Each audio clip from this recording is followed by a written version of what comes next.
नमस्कार दोस्तों, मैं सुबोध कुमार आप सभी को एक बात की जानकारी है। वह है वैश्विक महामारी, जो कि सिर्फ हमारा देश ही नहीं, हमारा गांव समाज ही नहीं, बल्कि इससे पूरे विश्व इस कोरोना वायरस के प्रकोप से त्राहिमाम हो रहा है। मैं स्टूडेंट के उज्जवल भविष्य की कामना करते हुए संस्कार पब्लिक स्कूल बजिया बाजार की ओर से एक चैप्टर में लेकर आया हूं, अलजेब्रिक एक्सप्रेशन। अलजेब्रिक एक्सप्रेशन, मुझे आशा है, विश्वास है कि आप सभी घर पे हैं, सुरक्षित हैं।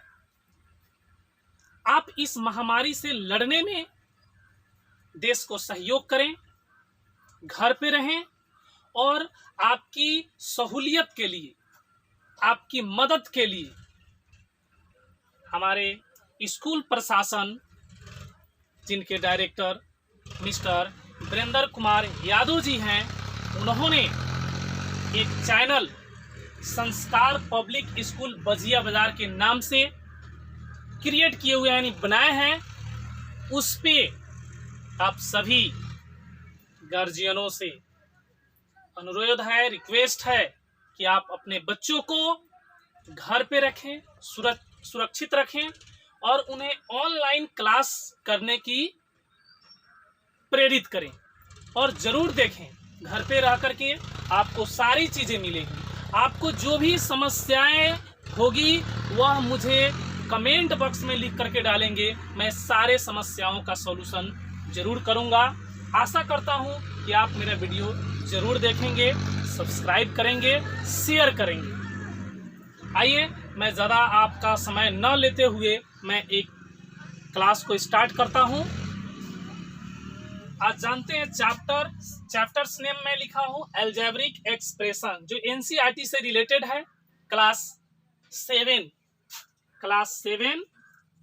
6 भी देखेंगे और क्लास 5 के बच्चे भी देखेंगे, यानी 5, 6, 7 के बच्चे के लिए मैं एक वीडियो बना रहा हूं, जो कि बहुत ही यूजफुल है आपके लिए।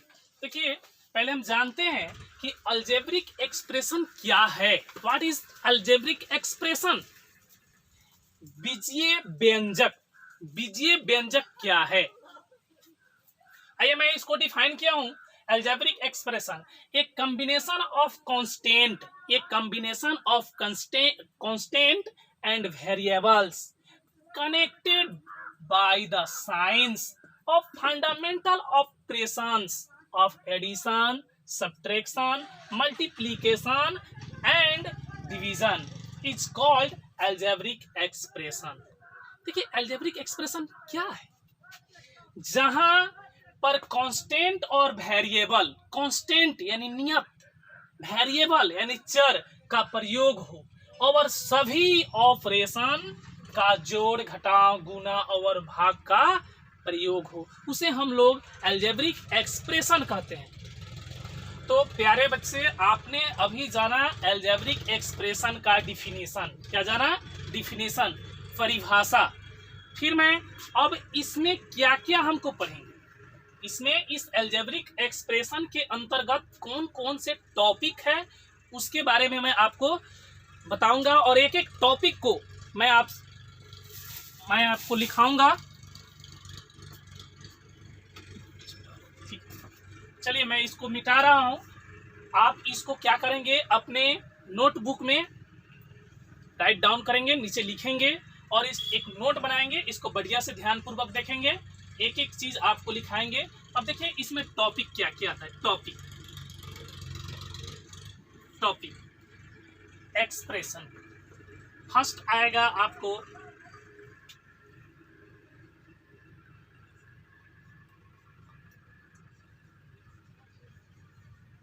एक्सप्रेशन सेकंड हो जाएगा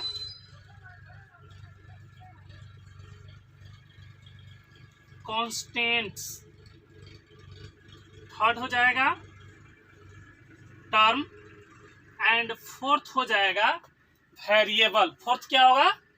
variable. Variable.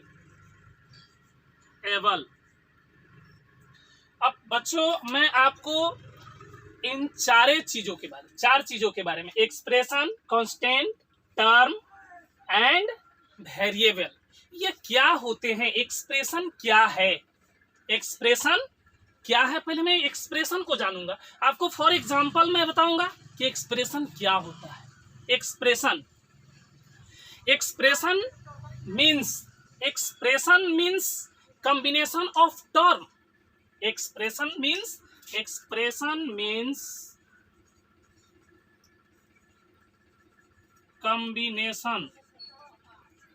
combination of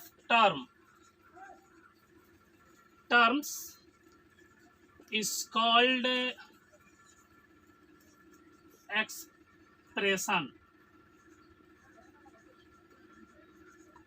expression.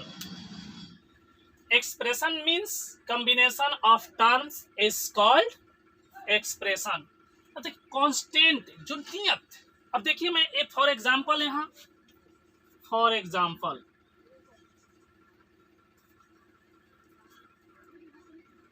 2x plus 3 equal to 9। तो ये क्या है? यह एक्सप्रेशन है। ये किसको? और ये टोटली को अगर देखें 2x प्लस 3 इक्वल टू 9, यह इक्वेशन है। क्या है?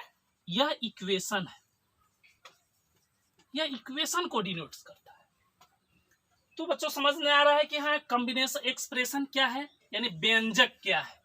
तो व्यंजक आपका हुआ 2x प्लस 3 इक्वल टू 9। अगर ये टोटली को देखा जाए, टोटल ले लेंगे तो इक्वेशन होगा, लेकिन इतना दूर आप देख रहे हैं कि 2x प्लस 3 यह एक्सप्रेशन है। यह क्या है? एक्सप्रेशन है। अब हम आपको बताएंगे यहाँ कांस्टेंट। ये कांस्टेंट देखिए, कांस्टेंट यानी नियत होता है, उसका मान बदलता नहीं है। वह जैसे कांस्टेंट मैंने यहाँ, अगर यहाँ 9 है वह कांस्टेंट है, या 3 है वह कांस्टेंट है, इसका वैल्यू कभी भी चेंज नहीं होगा, बदलेगा नहीं। या अगर 3 है तो 3 ही रहेगा, 9 है तो 9 ही रहेगा। लेकिन अगर 2x है तो यहाँ x का वैल्यू डिफरेंट हो सकता है। मे बी 1 2 3 4 5 6 यह प्लस में होगा, माइनस में भी होगा, यानी नेगेटिव और पॉजिटिव दोनों में हो सकता है। अब मैं टर्म्स के बारे में बता रहा हूं कि टर्म्स क्या है। तो टर्म्स को अगर ध्यान पूर्वक आप देखेंगे, मैं इसको मिटा रहा हूं, इरेज कर रहा हूं।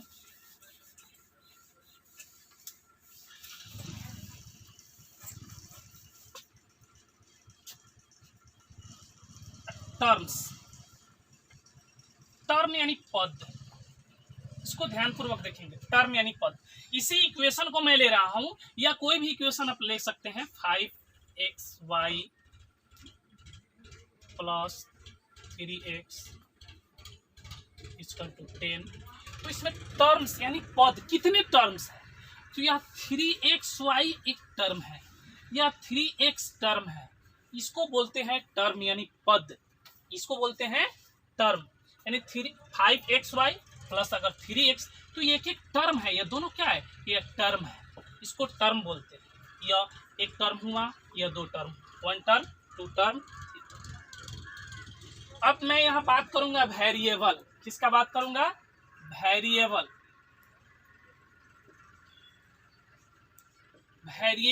जिसको हम लोग चर बोलते हैं। क्या बोलते हैं बाबू? चर बोलते हैं। क्या बोलते हैं?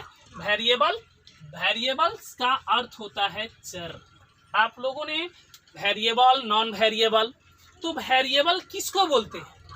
जैसे आपको बता दें x y z ABCD, यानी अगर A to Z देखा जाए, A to Z, A से लेकर Z तक कोई भी लेटर आता है उसको हम लोग वेरिएबल बोलते हैं, जिसका मान भिन्न भिन्न हो सकता है, जिसका मान भिन्न भिन्न हो सकता है, इस पर आप ध्यान देंगे। एक्स ए टू जेड यानी ए से लेकर के जेड तक जितने भी लेटर्स आते हैं वे सभी वेरिएबल्स कहलाते हैं। ये क्या है? वेरिएबल्स होते हैं। तो आपको यहां समझ में आया कि मतलब कि कौन, आपको एक्सप्रेशन मैंने बताया, कांस्टेंट बताया, टर्म बताया और यहाँ वेरिएबल। यह चार चीजों के बारे में आपने 4 टॉपिक पर ध्यान देना है। एक्सप्रेशन, कांस्टेंट, टर्म, वेरिएबल, जो कि मैंने सभी को समझाया बाय क्वेश्चन के द्वारा। अब आपको मैं बताऊंगा, इसको थोड़ा मिटाता हूं। अभी आप लोगों ने वेरिएबल, कांस्टेंट एंड टर्म के बारे में जाना। अब हम लोग जानेंगे फैक्टर्स। किसके बारे में? इसमें फैक्टर्स भी होते हैं। फैक्टर्स फैक्टर्स क्या है? जैसे यहाँ पे मैंने लिखा 2xy plus 3x equal to 6। तो ये फैक्टर्स क्या है? गुणनखंड, इसको हम लोग बोलते हैं फैक्टर्स यानी गुणनखंड। गुणनखंड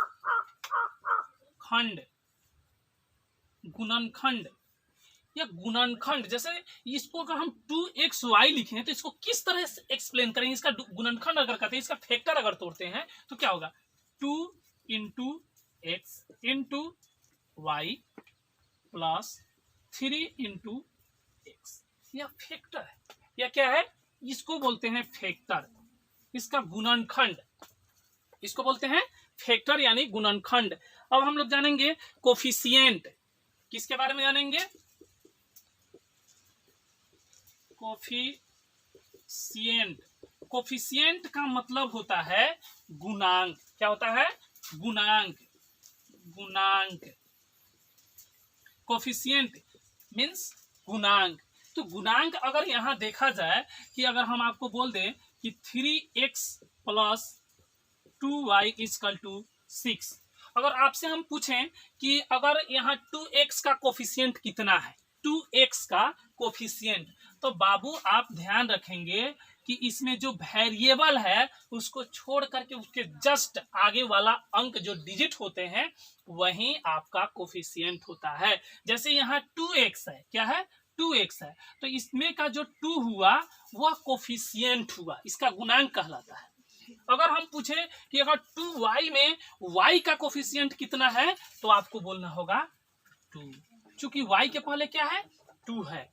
अगर आपसे ऐसा क्वेश्चन पूछ दे कि xy प्लस 9x, जो भी हो, एग्जाम्पल यहां समझने की जरूरत है। हम आपसे अगर क्वेश्चन पूछे कि xy का कोफिशिएंट कितना है, तो आपको पता होना चाहिए कि जब कोई भी यहां अंक दिखाई न दे तो उसमें कोफिशिएंट 1 होता है। क्या होता है? 1 होता है, क्योंकि एक कॉमन है। एक क्या है? कॉमन है। सब में एक कॉमन होता है। इसलिए अगर xy का अगर कोफिशिएंट कोई पूछता है तो 1 होगा। क्या होगा? 1, क्योंकि 1 इंटू अगर xy करेंगे तो इक्वल टू आपका क्या आएगा? xy आएगा। अगर 9x का कोई पूछता है कि x का, इसमें x की कोफिशिएंट कितना है, तो क्या होगा? सिर्फ 9 होगा। इसका क्या होगा? कोफिशिएंट 9। चूंकि हम क्यों कैसे जानेंगे? क्योंकि जबकि हम 9 इंटू एक्स लिखे हैं तो x का गुणांक आपका 9 है। x का गुणांक 9 है, इसलिए इसका कोफिशिएंट हो जाएगा आपका 9। तो आपने फैक्टर्स, कोफिशिएंट के बारे में जाना, वेरिएबल, कांस्टेंट, टर्म, ये सब आपने जाना। अब हम लोग जानेंगे टर्म्स के बारे में। किसके बारे में जानेंगे? टर्म। तो टर्म कितने प्रकार, इसको आप अच्छी तरह से नोट कर लेंगे, अच्छी तरह से नोट करेंगे। आपको समझ में नहीं आए तो फिर से मैं आपको बोल रहा हूं कि कमेंट बॉक्स में लिख करके एक बार जरूर कमेंट करें कि मुझे यह समझ में आ रहा है या नहीं आ रहा है, ताकि हमको भी संतुष्टि मिले। वीडियो बहुत मेहनत से बनता है, तो ताकि हम भी संतुष्ट हो जाएं कि आप कितने आदमी इस वीडियो से संतुष्ट हैं, इस पर ध्यान देंगे। अब मैं आपको बताऊंगा टर्म। देखिए term, how many types of term. Term जो होता है, there are two types of term. Term कितने प्रकार के होते हैं, तो देखिए यहाँ टर्म,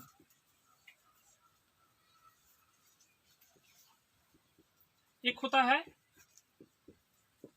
लाइक टर्म, दूसरा होता है अनलाइक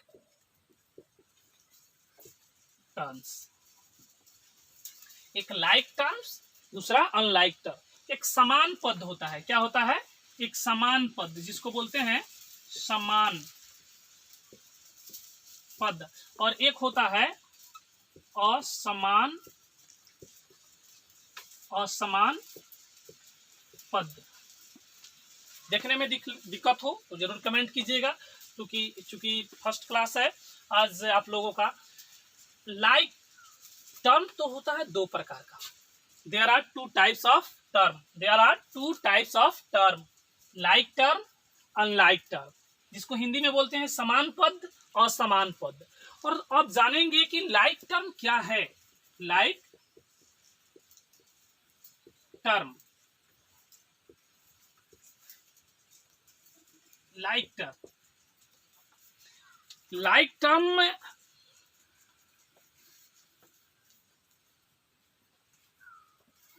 देखिए, लाइक टर्म जो होता है, this expression is same, this expression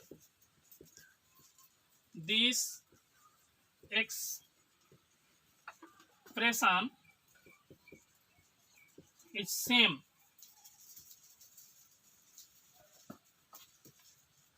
is called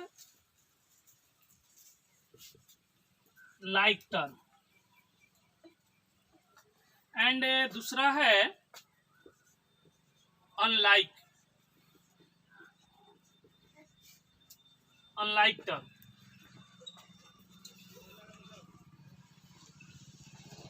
This expression is not same,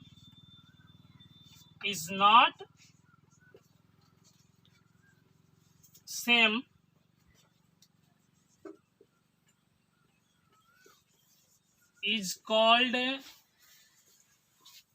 unlike term।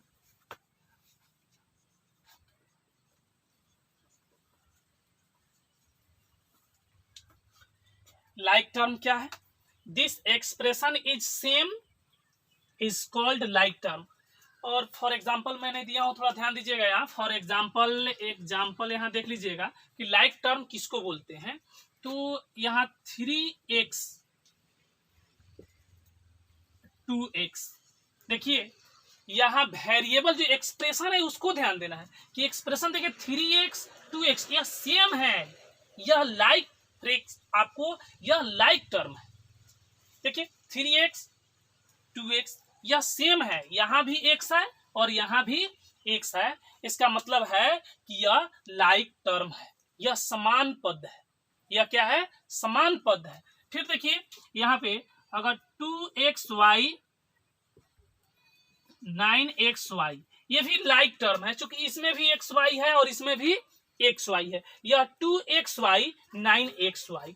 तो यहाँ देख रहे हैं जो वेरिएबल है, यहाँ एक्सप्रेशन देखिए xy एंड xy दोनों समान हैं, इसको बोलते हैं लाइक टर्म। एंड हम दूसरा जानेंगे कि अनलाइक टर्म का एग्जाम्पल। अनलाइक टर्म में सेम नहीं होगा, डिफरेंट होगा। ये क्या होगा, डिफरेंट, जैसे 5xy और यहाँ हो जाएगा 9x।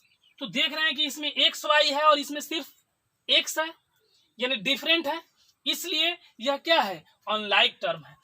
फिर दूसरा एग्जाम्पल देखेंगे 10xz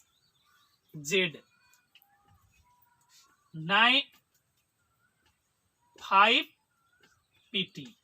तो यहां देख रहे हैं pt हमने लिखा, तो यह xz है और यहाँ pt है, यानी डिफरेंट है, सेम नहीं है, इसलिए इसको हम लोग बोलते हैं अनलाइक टर्म।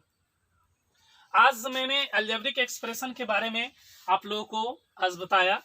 फिर मैं नेक्स्ट क्लास में, चूंकि वीडियो बहुत लंबा हो रहा है, क्लास में और भी चाह रहा था देने के लिए, लेकिन वीडियो काफ़ी लंबा हो जा रहा है, जिसकी वजह से थोड़ा सा परेशानी होगी। इसलिए मैं छोटा छोटा ही वीडियो बनाना चाहता हूं। फिर आपको मैं आऊँगा ठीक के 2 बजे के करीब में, और फिर आपके लिए एक नया वीडियो लेकर के आऊँगा। तब तक के आपसे फिर एक बात आपको जरूर कहूँगा कि आप घर पे रहें, सुरक्षित रहें। हमें आपकी भविष्य की काफ़ी चिंता है। आपके भविष्य के चिंता को लेकर ही सभी कोई घर में है। मैं अपने कोचिंग संस्थान में, मॉडर्न कोचिंग क्लासेस में आकर के सिर्फ आपके लिए वीडियो बना रहा हूं, ताकि आप घर पे रहें और घर पे रहते हुए भी आपके एम में, जो आपका गोल है, लक्ष्य है, उसमें कहीं से कोई बाधा ना आए। आप अपने हमेशा गोल की तरफ आगे बढ़ें, यह मेरी कामना है। इसलिए मैं फिर से एक बार कहूँगा, stay at home, save your life. तब तक मैं विदा लेता हूँ, फिर मिलूंगा नेक्स्ट वीडियो में। नमस्कार।